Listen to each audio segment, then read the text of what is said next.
संतों के महामहिम वचनों के अनुसार जो चलता है वो पुण्य एकत्रित करता है, और जो कुमार्गगामी बुद्धि के अनुसार चलता है वो पाप एकत्रित करता है।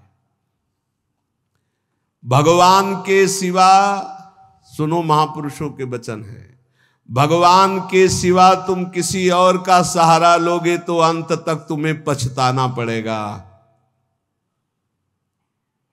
भगवान के सिवा किसी और का सहारा लोगे तो अंत तक तुम्हें पछताना पड़ेगा और नरक जैसा जीवन हो जाएगा, नरक जैसा जीवन। भगवान के आश्रय में जो अपार सुख होता है, कैसे हम तुम्हें बताएं। ये जीव सोचता है धन का आश्रय, परिवार का आश्रय, बिल्कुल सब नाटक, धोखा ही धोखा, सच्ची वाली।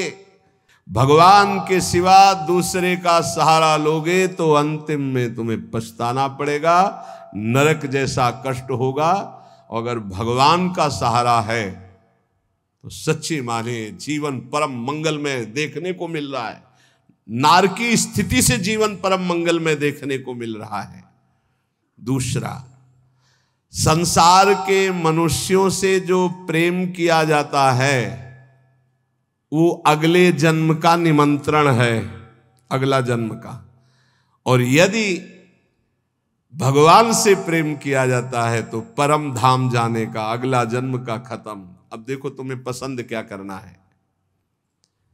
तीसरा, जिस शरीर में जितनी आसक्ति कर लोगे अगला वही जन्म उसी शरीर का मिलेगा। जैसे हिरण के शरीर में आसक्ति कर ली तो भरत जी हिरण बन गए, पुरंजन ने स्त्री में आसक्ति कर ली तो पुरंजनी बन के अगले जन्म में स्त्री बन करके जन्मा। इसलिए जिस शरीर से अधिक प्रेम कर, जो मकान से ज्यादा प्यार करता है वो छिपकली बनकर मकान में रेंगता है। ध्यान, जो जिससे अधिक प्यार, वो ऐसी योनि को प्राप्त। तुम योनि प्राप्त करने के लिए नहीं आए, तुम भगवान को प्राप्त करने के लिए मानव देह प्राप्त किया है। नाम जप करो, सच्चाई से नाम जप करो, तुम्हें खुद दिखाई देगा जो लिखा है। कोई किसी से प्यार नहीं करता, सिर्फ नाटक, सिर्फ नाटक प्यार का चल रहा, कोई प्यार। जो राग और द्वेष पूर्वक जीवन व्यतीत करता है वो दुर्गति का पात्र बन करके नाना प्रकार की नारकी योनियों को भोगता है और प्राय राग द्वेष में ही जीवन जा रहा है। ये 18 दोष भोगने ही पड़ते हैं जो भगवान का भजन नहीं करता। भूख, प्यास, बीमारी, बुढ़ापा, राग, द्वेष, मोह, निंदा, चिंता, भय, खेद, विषाद, जन्म, मरण, विस्मय, शोक, मंद, अरति, कहीं मन नहीं टिक रहा, घोर अशांत, डिप्रेशन में, अरति। ये 18 दोष भगवत विमुख को भोगने ही पड़ते हैं। और यदि वो भगवान के आश्रित हो जाता है तो उसमें जैसे भूख है, प्यास है, बीमारी है, बुढ़ापा है, इन सब में भगवान का एक विशेष कृपा प्रसाद रहता है। देखो, बेटा और बहू की कथा सुन चुके। एक संत भगवान ने कभी शिष्य नहीं बनाए थे, श्रीधर बाबा।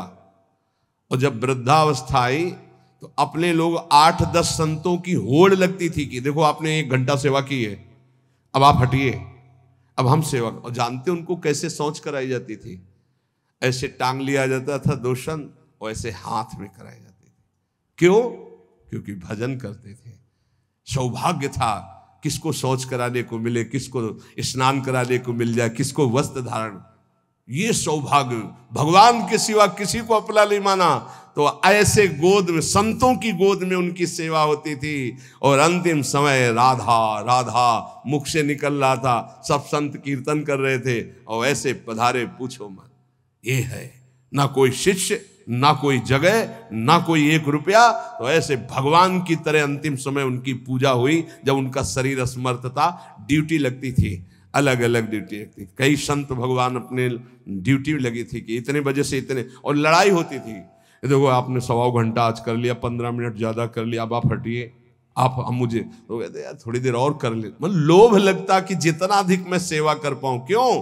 क्योंकि भजन परायण थे और वहां पैदा किया है, संपत्ति दी है, लात मार रहे।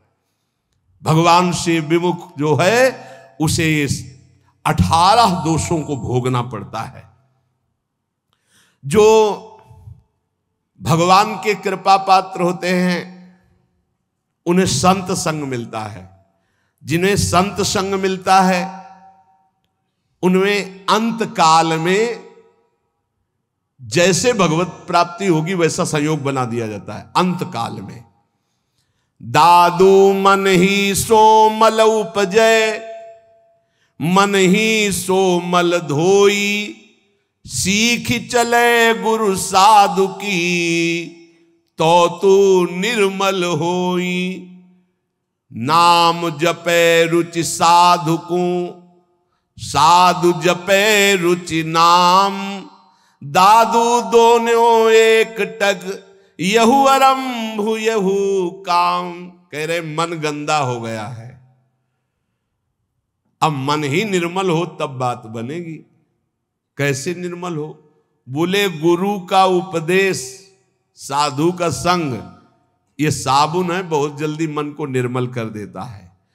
बोले जब नाम जपे तब रुचि साधु की, जब नाम जपो कहे तो संतों में तुम्हारी प्रीति हो जाएगी, और जब संत नाम देंगे तब भगवान में प्रीति हो जाएगी। ये नियम है, ये सिद्धांत।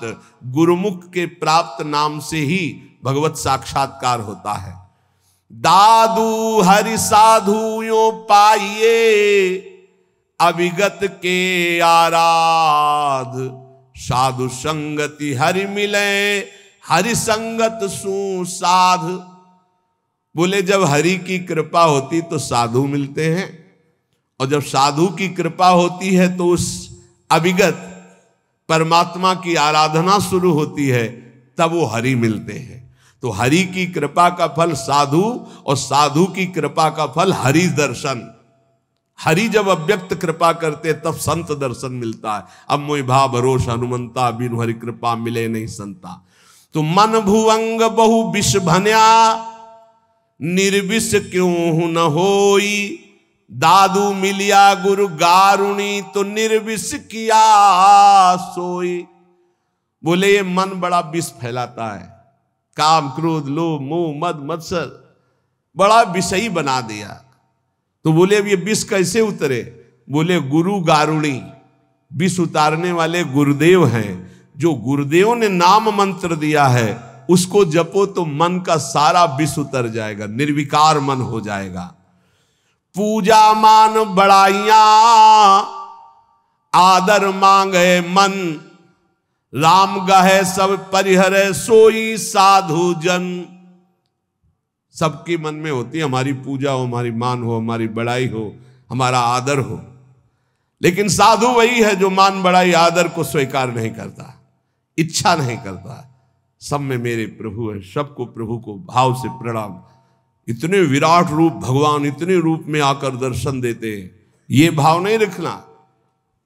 मान बड़ाई आदर इसका कहीं भी नहीं। मेरे प्रभु आकर मुझे दर्शन देते हैं, करुणा करके इतने रूपों में दर्शन देते हैं। जो भगवान को प्राप्त करना चाहता है वो साधु कैसा होता है? जो मान बड़ाई आदर आदि को भी स्वीकार नहीं करता। विष सुख माही रमि रहा, माया हित चितलाई, सोई संत जो उबरे, स्वाद छोड़ी गुण गाई। संसार के विषय भोगों में रम रहे जीवों का उद्धार कौन कर सकता है? बोले संत। बोले कौन संत? जो बोले केवल भगवान के गुण गा रहा, उसके बदले में कुछ नहीं चाहता है। अगर कुछ चाह है, रुपया पैसा भोग सामग्री स्वाद मान बड़ाई प्रतिष्ठा, तो उसकी वाणी का प्रभाव नहीं पड़ेगा। विषयों में फंसे हुए, माया में फंसे हुए जीवों का उद्धार किससे होता है? बोले संत से। बोले किन संत से? बोले सोई संत जन उबरिया। जो स्वाद छोड़ी गुण गाई, स्वार्थ स्वाद इनको छोड़कर कोई भी चाह नहीं, केवल स्वांता सुखाए तुलसी रघुनाथ गाथा। बोले ऐसे संतों की वाणी से माया में फंसे हुए लोगों का उद्धार होता है। साधु मिले तब उपजे हृदय हरि को ध्यान, दादु संगति साधु की अभिगत पुरवै आन।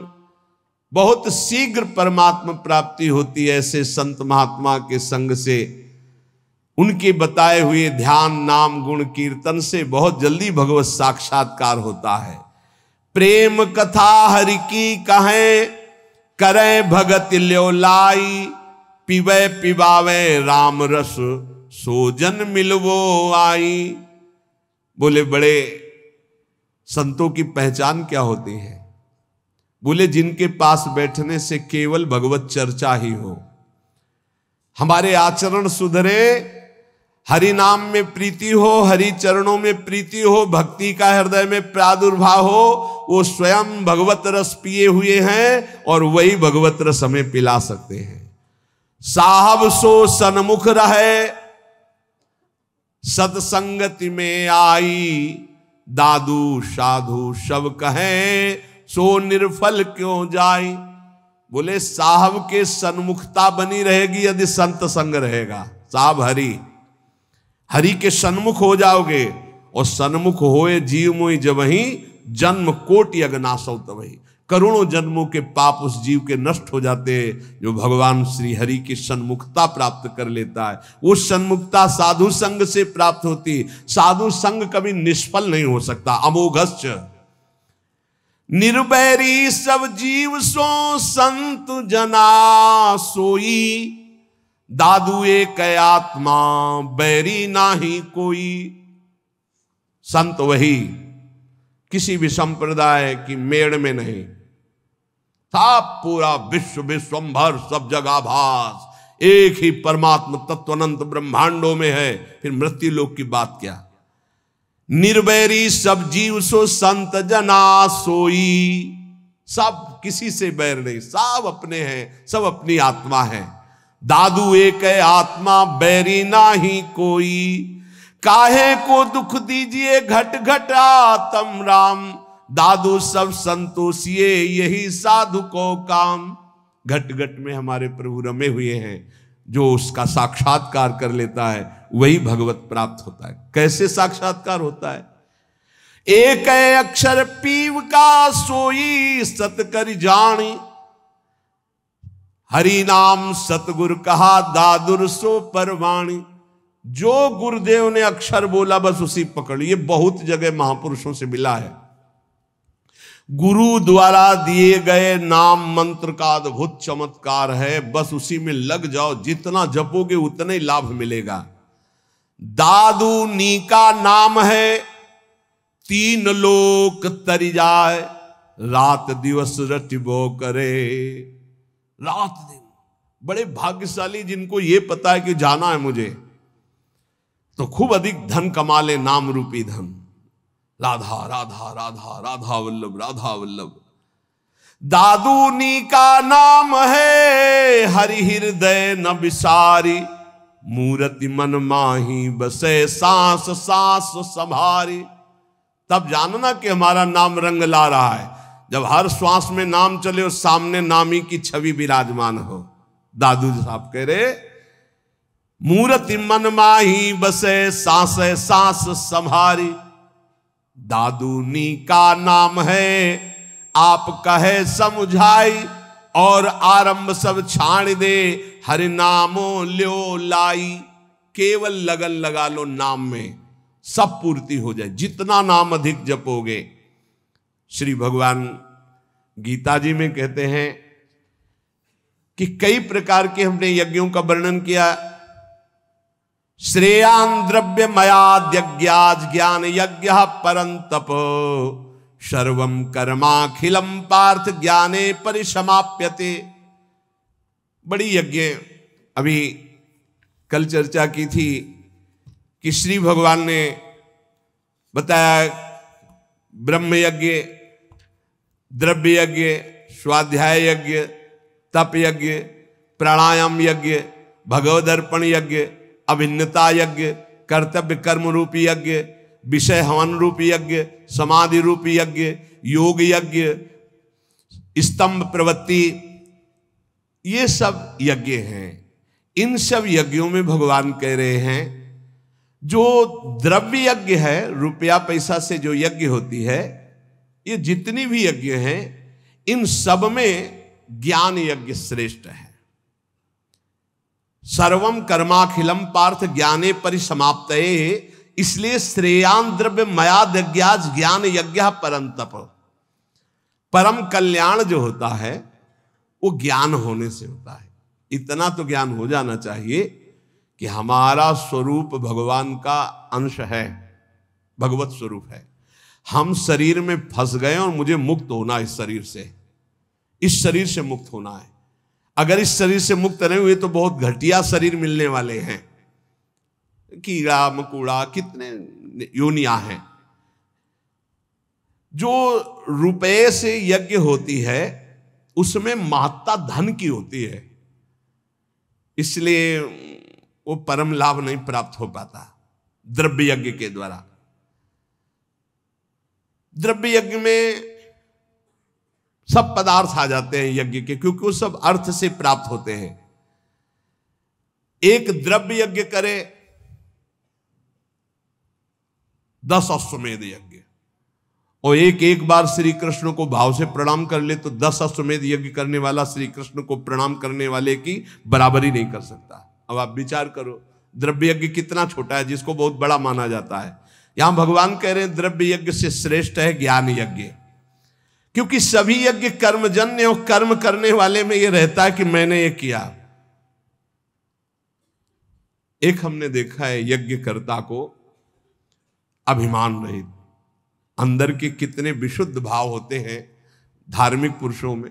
उनकी मैदा की कई फैक्ट्रियां थी, वो आते थे पूर्व गुरु आश्रम में जब संन्यास मार्ग में थे, 10 गाड़ी उनके साथ होती थी। बहुत दूर से गाड़ी और पादुका उतार करके सबको वहीं रोक कर अकेले आते। उन्होंने जब यज्ञ कराई तो सब जो यज्ञ के एक हाथ में टोकरी एक हाथ में सोनी, जहां कोई खा पी के फिर हर सुविधाएं सब पवित्र वैदिक सिद्धांत से होना, और उनका काम केवल ये था झाड़ू और टोकरी ले। पूरे किलोमीटर में यज्ञ मंडप था, पूरी सब व्यवस्थाएं, और अकेले, किसी का चंदा नहीं, क्योंकि खूब अर्थ था, और वो स्वयं ये करते थे।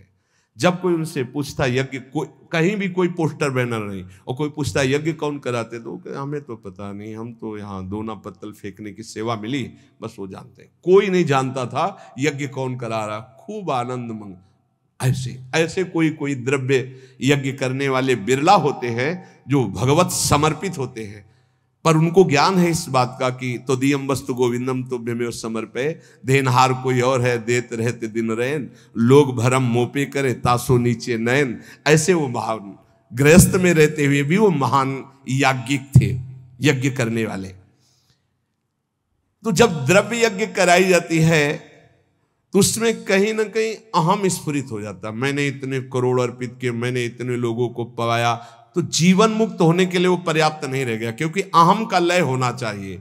इसीलिए भगवान कह रहे सर्वम कर्माखिलम पार्थ ज्ञाने परिसमाप्तये। ज्ञान में क्या होता है, अहम का नाश हो जाता है।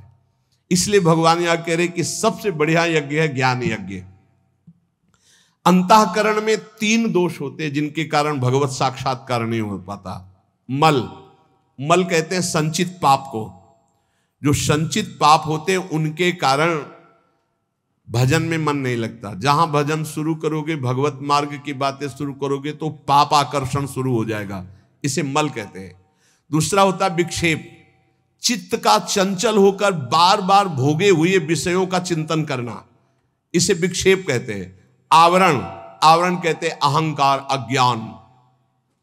इन 3 के कारण जीव की भगवान में रुचि नहीं होती और भगवान की प्राप्ति में बाधा ये 3 पहुंचाते। मल, संचित पाप, विक्षेप, भोगों के प्रति चित्त का चंचल होना, आवरण, अहंकार, अज्ञान। जब हम कोई भी कर्म करते हैं तो उसमें ये आवरण ढक जाता है, अहंकार, मैंने ये किया। और जहां ये हुआ मैंने ये किया तो उसका कल्याण नहीं हो पाता। ये खास बात है, उसका फल मिलेगा, उसे भगवत प्राप्ति नहीं हो पाएगी। अहंकार विमूढ़ात्मा करता हमें मंदते, अहंकार में मूढ़ता बनी रहती है और ये रहता है कि मैंने ये किया, और जब मैंने ये किया तो अवश्य भोगना पड़ेगा, चाहे शुभ हो या अशुभ हो, भगवत प्राप्ति नहीं होगी। जब हमें किसी महापुरुष का आश्रय मिलता है, संत महात्मा का, और वो जब हमें उपदेश करते हैं, तब हमें समझ में आता है कि सारे कर्म भगवान के लिए करने हैं। हमारे पास जो शारीरिक बल, रुपया, पैसा, भोग सामग्री, सब श्री भगवान की, तो हम भगवत भाव से जब कर्म करके भगवान को समर्पित करने लगते हैं तो हमारे अंदर के दोष नष्ट होने लगते हैं। मल पहले नष्ट होगा, संचित पाप भस्म होंगे। अब हमको थोड़ा विवेक आने लगा कि जितने भोग भोगे उनमें कोई सुख तो है नहीं, तो बार बार चित्त जो भोगों की तरफ जा रहा था उसे वापस करने लगे, तो विक्षेप नष्ट होने लगा। अब अहंकार भगवद अर्पित होकर के चरणों में चला गया, तीनों ठीक हो गए। मल विक्षेप आवरण जहां हटा तो सामने सच्चिदानंद भगवान का उसको अनुभव हो जाता है। अब बोले ये मल विक्षेप आवरण हटाने के लिए जो साधु संग चाहिए, गुरु का संग चाहिए, वो कैसे प्राप्त हो? बोले जब विवेक, वैराग्य, समदमादि, सठ संपत्ति, मुमुक्षता, श्रवण, मनन, निधिध्यासन, तत्व पदार्थ संशोधन, ये जो दैवी भागवती ज्ञान के साधन है, इनकी जब प्राप्ति की इच्छा होती है तो गुरु बनाने की इच्छा होती है। कोई ऐसे संत मिले, कोई ऐसे सदगुरु मिले। देखो भगवान सामने विराजमान है अर्जुन के, और कह रहे हैं कि जब कभी मल विक्षेप आवरण हटाने के लिए ज्ञान की आवश्यकता होती है तो गुरु की प्राप्ति की इच्छा होती है। तो अपने मल विक्षेप आवरण को हटाने के लिए, कल्याण प्राप्ति के लिए, मंगल के लिए, सुख प्राप्ति के लिए, ज्ञान यज्ञ के लिए, तत्व ज्ञान के लिए किसी संत का आश्रय लो। कैसे? बोले तद्विद्धि प्रणिपातेन परिप्रश्नेन सेवया उपदेक्षन्ति ते ज्ञानम ज्ञानिनस्तत्वदर्शिनः। भगवान से पहले प्रार्थना करो कि हमको तत्वज्ञानी महात्मा मिल जाए। बड़ा मुश्किल है तत्वज्ञानी महात्मा मिलना। ये छोटी छोटी मेड़े ऐसी बन गई हैं, लड़ाई झगड़ा, एक दूसरे की निंदा स्तुति समझे नहीं पा रहे। जैसे जमीन में खड़े होकर देखो तो कोई 7 खंड की, कोई कुछ ऐसे बिल्डिंग, और थोड़ा हेलीकॉप्टर में बैठ के देखो ऊपर उड़ के, तो सब एक जैसा दिखाई देने लगेगा। तो जो ऊंचाई में चढ़ा हुआ महापुरुष है वो एक जैसा दिखता है, सब जगह एक है। देखो शास्त्रों में हमने, वैदिक सिद्धांतों में भी पाया, आ ब्रह्म है, आ। अब आप कुछ भी बोलो आ निकलेगा। सर्वव्यापी ब्रह्म आ है, ये हमने शास्त्रों में पाया। का, खा, गा, चा, छा, टा, ज्ञा, का से लेके ज्ञा तक कोई भी अक्षर बोलो, आ आ आ निकलेगा। अब जो अक्षर है वो ब्रह्ममय है। ऐसे ही चराचर जगत ब्रह्म में, सर्वम खलमिदम ब्रह्म। अब ये वेद सिद्धांत पढ़ते हैं, लड़ाई झगड़ा कहां रह गया, कहां निंदा स्तुति रह गई, कहां राग द्वेष रह गया, कहां छोटा बड़ा रह गया, कहां अपना पराया रह गया। यही समझ। सनातन आकाश की तरह है, ध्यान रखना। सनातन धर्म आकाश की तरह है, सनातन धर्म वायु की तरह है, सनातन धर्म जल की तरह है, सनातन धर्म पृथ्वी की तरह है, सनातन धर्म सूर्य की तरह है। जहां देखो वहीं सनातन सूर्य है, सनातन वायु, सनातन जल, सनातन भूमि, सनातन आकाश, सनातन अग्नि, अंदर और बाहर, यह है सनातन। तो ब्रह्म सनातन, परमात्मा सनातन, तो धर्म सनातन। उसको समझो, ये छोटी छोटी मेड़े नहीं। सनातन, सनातन आकाश की तरह है, सनातन वायु की तरह है, सनातन अग्नि की तरह है, सनातन जल की तरह, सबका भरण पोषण सनातन। भगवान सबसे पहली बात कह रहे हैं, ज्ञानिनस तत्वदर्शिना। किसका संग करना है? तत्व ज्ञानी का। हरिवंश महाप्रभु कह रहे हैं कैसे प्रिया प्रीतम के प्रेम में जाओगे? बोले ये क्रूरापि पापिनो न च सताम संभाष्य दृश्या से सर्वान वस्तुतया निरीक्ष परम स्वाराध्य बुद्धिर्मम। सबको आराध्य रूप में देखो, चाहे पापी हो चाहे पुण्यात्मा, सब में राधा वल्लभ लाल विराजमान है। यह आचार्य का आदेश है। यह है ज्ञानिनस तत्वदर्शिना, सब जगह अपने इष्ट को देखना। ये कहाँ मिलेंगे? ये भगवान मिलाएंगे। भगवान से सबसे पहले प्रार्थना करनी चाहिए कि मुझे ऐसे संत का सानिध्य दीजिए जो आप में रमण करता हो। मैं तो नहीं पहचान पाऊंगा प्रभु, आप मेरे हृदय को भी जानते हो और संत को भी जानते हो, तो मुझे संत संग दीजिए। अब मोहि भा भरोसा हनुमंता, बिनु हरि कृपा मिले नहीं संता। और जब संत मिले तब क्या करो? तो बोले तद्विद्धि प्रणिपातेन परिप्रश्नेन सेवया। अर्जुन पहले उन महापुरुषों के पास जाए तो जाकर उनको साष्टांग दंडवत करे। संपूर्ण आत्मसमर्पण का भाव साष्टांग दंडवत में माना जाता है। ऐसा भगवान क्यों कह रहे? क्योंकि बिना श्रद्धा के आपको ज्ञान प्राप्त नहीं हो सकता। श्रद्धावान लभते ज्ञानम। अगर श्रद्धा कमजोर है तो ज्ञान नहीं प्राप्त हो सकता। अगर वास्तविक किसी संत का लाभ लेना है तो श्री भगवान ने आदेश किया, पहले अहंकार छोड़ो, पहले कोरे कागज की तरह उनके पास जाओ। यहां इतनी लिखा पढ़ी करके आते कि डस्टर चलाने को मना ही नहीं होता। इतनी लिखा पढ़ी पहले से ही रखी हुई है, बिल्कुल बेकार। आप सच्ची मानिएगा 70 वर्ष जीवन के हो गए, अभी तक ये नहीं निर्णय कर पाए कि मुझे चलना किधर है। अहो भाग गया आप लोगों का, जिनको ये चित्त का समाधान हो गया कि मेरा मार्ग क्या है। नहीं, 70 वर्ष हो गए और अभी ये नहीं पता कि चौराहे पे खड़े कि जाऊं किधर, ज्ञान मार्ग में जाऊं कि ध्यान मार्ग में जाऊं कि योग मार्ग में जाऊं, भजन मार्ग में जाऊं कि, अभी तक ये निर्णय नहीं। भगवान कह रहे किसी ज्ञानी महापुरुष का आश्रय लेना है तो श्रोत्री और ब्रह्मनिष्ठ दो बातें कही है। श्रोत्री कहते हैं जिन्होंने खूब गुरुजनों के चरणों में बैठकर शास्त्रों का श्रवण किया है, और ब्रह्मनिष्ठ जो उसी तत्व में स्थित हो चुके हैं। ऐसे महापुरुषों से निवारण होता है संसार का, जिनका एक ही उद्देश्य केवल श्री भगवान और भगवान में स्थित है। भगवान आदेश करते प्रणिपातेन, उन महापुरुषों के पास जाए, हाथ जोड़कर साष्टांग दंडवत करे, नीचवत सेवेत सदगुरुम, अपने को सबसे नीचवत मान करके सदगुरु का सेवन करे। कभी भी शरीर से गुरु का निरादर न करे, तिरस्कार न हो, इसलिए गुरु के सामने नम्र सरल और जिज्ञासा के भाव से उनकी आज्ञा पूर्वक सेवा करे। अपने आप को गुरु के चरणों में सबसे छोटा अधीन सेवक समझे। शरीर और वस्तुएं दोनों गुरु के आज्ञा के अनुसार हैं।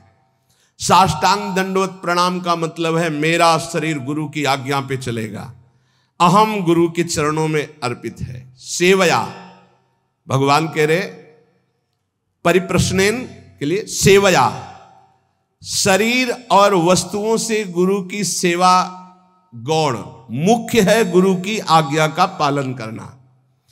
जिससे गुरु प्रसन्न हो बस वही कार्य करना।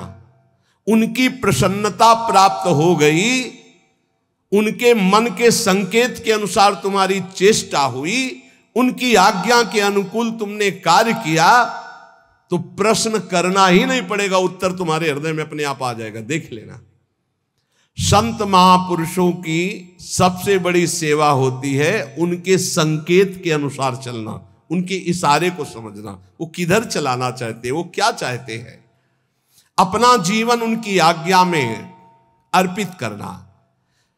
संतों को जितना सिद्धांत प्रिय है उतना अपना शरीर प्रिय नहीं है। तो एक आदमी संत की शरीर सेवा करे, उनकी आज्ञा का उल्लंघन करे, और एक आदमी केवल उनकी आज्ञा का पालन करे, तो संत कृपा उसके पास ज्यादा फलीभूत होगी जो आज्ञा का पालन कर रहा है। संत सिद्धांत की रक्षा के लिए अपने प्राण त्याग सकते हैं। इसलिए सच्चा संतों का सेवक वही है जो उनकी आज्ञा का दृढ़ता पूर्वक पालन करता है। तो पहले प्रणिपातेन साष्टांग दंडवत सेवया, तन मन वचन से उनकी सेवा, फिर परिप्रश्नेन, तब प्रश्न बनता है।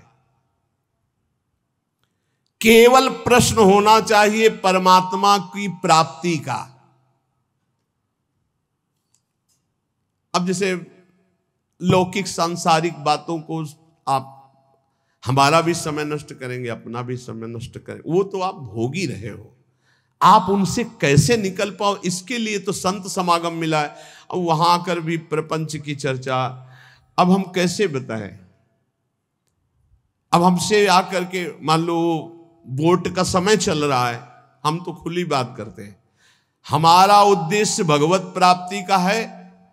अब हमारे पास आए साष्टांग दंडवत के बैठे, अभी वोट में खड़े हैं, आपका आशीष चाहिए, तो भाई जय विजय इस पर ध्यान न देकर राष्ट्र सेवा पर ध्यान दो। बाहरी जय विजय कोई विशेष बात नहीं, राष्ट्र सेवा की प्रीता ही विजय श्री है। तुम हार होते हुए भी हारोगे नहीं यदि राष्ट्र सेवा का भाव है, और यदि राष्ट्र सेवा का भाव नहीं, पद भोग का है, तो विजय होते हुए भी तुम्हारी हार है, वो कोई खास बात नहीं। महाराज श्री ने विजय श्री का आशीर्वाद दिया। हम कहते हैं भैया हमारी बात को समझो, हमारा उपदेश केवल धर्म, राष्ट्र और भगवान के लिए है।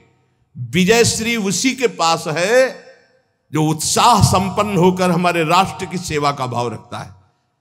ये प्रजा भगवान का स्वरूप है। जब आप प्रजा को प्यार करोगे, उनके बीच में जाओगे, उनकी समस्याओं को देखोगे, वहां समस्याओं का निदान करोगे, अपने आप हमारे भारत के प्रिय रहेंगे।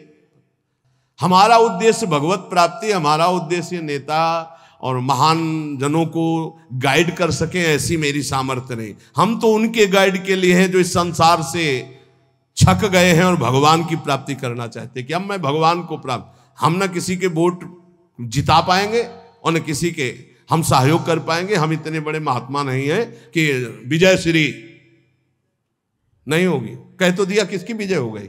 कुछ नहीं हो। हाँ, हरिशरणम राधा राधा राधा, पक्का संसार से विजय प्राप्त कर लोगे, माया पर विजय प्राप्त कर लोगे।